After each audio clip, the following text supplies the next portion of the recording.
لوگ تو 3 عورتیں 3 کہانیاں پڑھتے آ رہے ہیں، اب بھی پڑھتے ہیں کیونکہ سلسلہ ابھی بھی جاری ہے، اور 60 سال سے اوپر ہونے کو آئے ہیں، ہزاروں کہانیاں لکھ چکی ہوں۔ یہ میری کہانی کو انہوں نے سرائکی میں ترجمہ کیا ہے، یہ سرائکیہ وہ ہے۔ بڑے بڑے پھر جو ادبی رسالے ہیں انہوں نے بھی ان کہانیوں کو جگہ دی ہے اپنے اخبار میں۔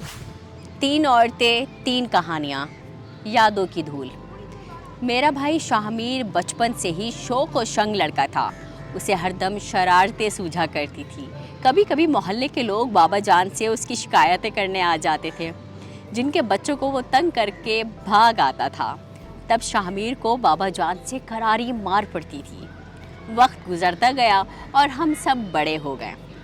یہ 3 عورتیں 3 کہانیوں کا جو موضوع میں پڑھ رہی ہوں، فی الحال تو یہ بہت طویل ہے اور بہت دلچسپ بھی، لیکن مزے کی بات یہ ہے کہ میں اپنے بچپن سے 3 عورتیں 3 کہانیاں دیکھتی ہوئی آ رہی ہوں، اور یہ اس وقت کی بات ہے جب میری امی 3 عورتیں 3 کہانیاں پڑھتی تھی، اور خاص یہ کہانیاں پڑھنے کے لیے ہی اخبار جہاں خریدتی تھیں۔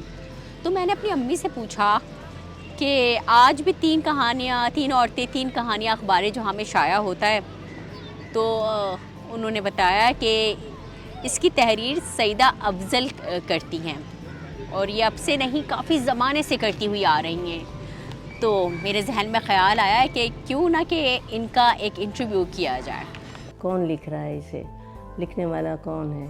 تو میں اپنا تعارف آپ کو کراتی ہوں، اور میرا نام جو ہے سیدہ افضل ہے، اور مجھے امید تو ہے کہ مجھے شکلاً تو کوئی نہیں جانتا ہوگا، پہلے تو تصویر چھپتی تھی لیکن اب نہیں چھپتی ہے، لیکن جس جگہ بھی میں گئی ہوں، جس ملک میں بھی، مجھے بڑی خوشی ہوتی ہے جب سب لوگ میرا نام سن کر میرے پاس آتے ہیں اور مجھے پہچانتے ہیں اور بہت خوش ہوتے ہیں کہ اچھا آپ ہیں جو یہ کہانیاں، ہم تو بہت عرصے سے پڑھ رہے ہیں اس کہانیوں کو۔ 7ویں کلاس سے میں نے کہانیاں لکھنا شروع کی تھی ریڈیو پاکستان میں، بچوں کی کہانیاں، آؤ بچوں کہانی سنو، جب میں 7ویں میں پڑھتی تھی، اور اسی لیے میں نے اپنی زندگی کا بہت بڑا حصہ 3 عورتیں 3 کہانیاں لکھ کر،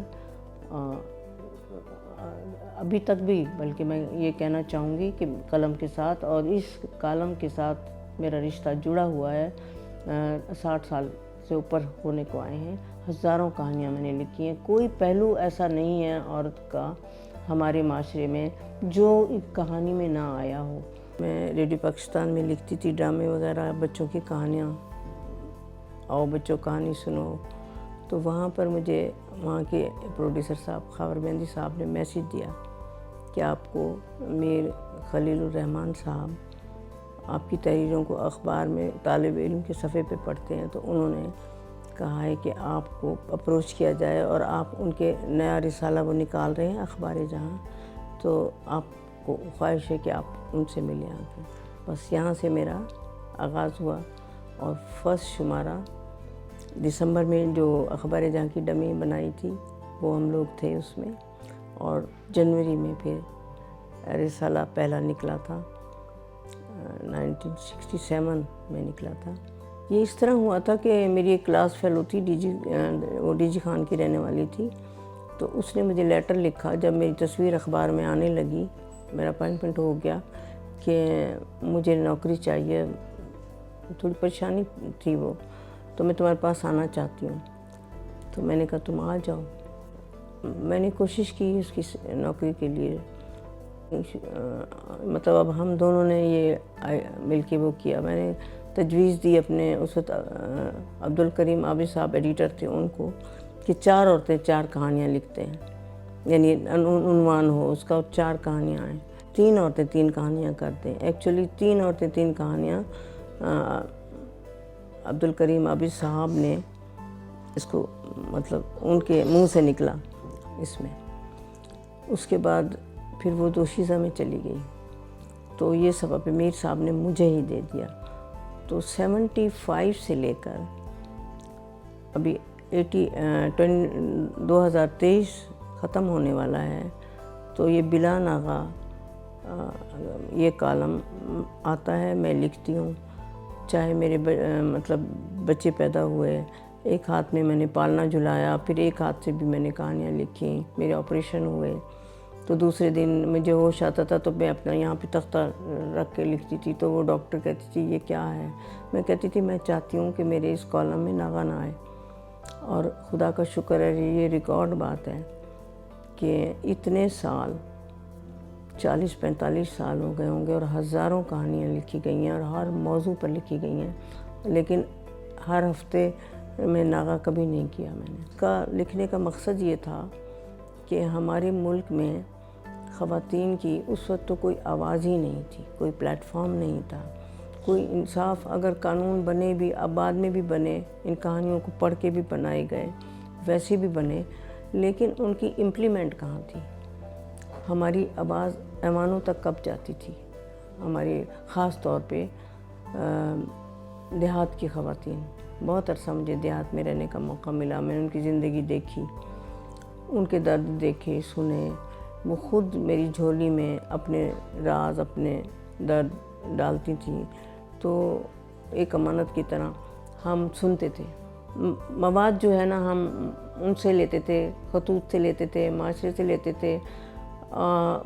دوسرا ذریعہ جو ہوتا تھا، جو مصدقہ جسے ہم کہہ سکتے ہیں ویریفیکیشن کے ساتھ، وہ روبرو مل کے کہانی سننا۔ آپ کوئی خاتون آپ کو آتی ہے، آپ کے پاس کہتی ہے میری کہانی لکھو، تو وہ ساری باتیں ہمیں بتاتی ہے، ہم اسے لکھتے جاتے ہیں۔ مختلف شہروں میں رہی ہوں، تو میں نے دارالامان میں جا کے بنائی اتنی کہانیاں۔ میں جب میری شادی ہوئی ڈی جی خان میں دارالامان جاتی تھی کہ انہوں نے مجھے ہی دارالامان سونپ دیا تھا کہ آپ اس کی سپرویژن آپ کریں گی، ڈیرہ غازی خان کے دارالامان کی۔ ہر ہفتے جانا، ان کی باتیں سننا، ان کی کہانیاں سننا، ان کو پھر لکھنا۔ اسی طرح راجن پور کی جیل میں جاتی تھی تو مجھے وہاں کمشنر صاحب نے لیٹر دے دیا تھا، بھی میرے پاس رکھا ہوا ہے کہ آپ جیل میں جہاں جائیں گی، راجن پور جائیں اپنے اس ڈویژن میں، ڈی جی خان ڈویژن میں، تو آپ جا سکتی ہیں۔ پھر میں راجن پور گئی، وہاں کچھ خواتین قتل کے الزام میں تھیں، کچھ اغوا کی ہوئی تھیں، کچھ کو اور کیسز میں بند کرایا گیا تھا، یا وہ ان سے کچھ ہو گئی تھیں غفلتیں۔ وہ کہانیاں ان عورتوں کے ساتھ بیٹھ کے میں لکھتی تھی، تو وہ بالکل صحیح سچی کہانیاں ہوتی تھیں۔ اب کبھی کبھی ای میل سے کوئی کہانی آ جائے تو آ جائے، اب کافی بدل گیا ہے دور۔ لوگ جو ہے وہ پڑھتے ہیں فیس بک پہ، یہ ہمارا موبائل پہ سارا صفحہ آتا ہے نا ہمارا کہانیوں کا، تو اس پر پڑھ لیتے ہیں لوگ، اور لکھنے کا رجحان جو ہے بھیجنے کا وہ کم ہو گیا الیکٹرک یہ میڈیا کے آنے کی وجہ سے۔ اور جو نئی نسل ہے میرے خیال میں ان کو تو اتنی رغبت نہیں ہے اتنا زیادہ، جیسے پہلے دیوانہ وار جو ہے یہ ہوتا تھا، یہ سلسلہ پڑھا جاتا تھا اور بہت کہانیاں لکھی بھی آتی تھیں۔ اب نہیں آتی اس طرح کی کہانیاں۔ فون کرتے تھے لوگ، خود دفتر میں آ جاتی تھیں عورتیں، بیٹھ جاتی تھیں ہماری کہانیاں لکھو، ڈھونڈتی بھی آتی تھی۔ تو اب کافی چینج ہو گیا۔ جنگ، لنڈن جنگ میں بھی یہ چھپتی تھیں، وہاں پہ بھی ایک اردو کا نکلتا تھا، وہاں بھی یہی کہانیاں ہماری چھپتی تھیں۔ تو اتنی دنیا اس کو پڑھتی ہے۔ اب دیکھیں جو بھی ڈرامے بنے ہیں، ہماری کہانیاں آپ اٹھا لیں۔ میں تو ایک ایسا ٹائم تھا کہ جب میں ٹی وی کھولتی تھی تو میری کوئی کہانی پہ ڈرامہ چل رہا ہوتا تھا، ایون جو میں نے وہ لکھے ہوتے تھے اس کے مکالمے، وہی مکالمے انہوں نے اس میں ڈالے ہوتے تھے۔ تو ہمارا مشن تو یہ تھا نا، چلے سرقہ ہوا ہماری کہانیوں کا، تو میں کہتی ہوں کوئی بات نہیں ہے، یہ پیغام پہلے اخبار سے پہنچ رہا تھا، پھر میڈیا سے پہنچنے لگ گیا، ڈراموں سے پہنچنے لگ گیا، اس میں ہمارا نام نہیں آتا تو کوئی بات نہیں ہے، لیکن ہمارا پیغام تو جا رہا ہے نا۔ تو میڈیا تو اور بھی اثر کرتا ہے نا، جب آپ کریکٹر وائز ڈرامہ دیکھ کے کوئی ڈرامہ دیکھتے ہو تو وہ زیادہ اثر ہوتا ہے۔ تو میں تو کہتی ہوں ہم اپنے مشن میں کامیاب ہوئے ہیں، اور میں سمجھتی ہوں یہ ایک نیکی ہے، اگر اللہ تعالیٰ قبول کر لے تو ہم نے زندگی وقف کی ہے اس کے لیے۔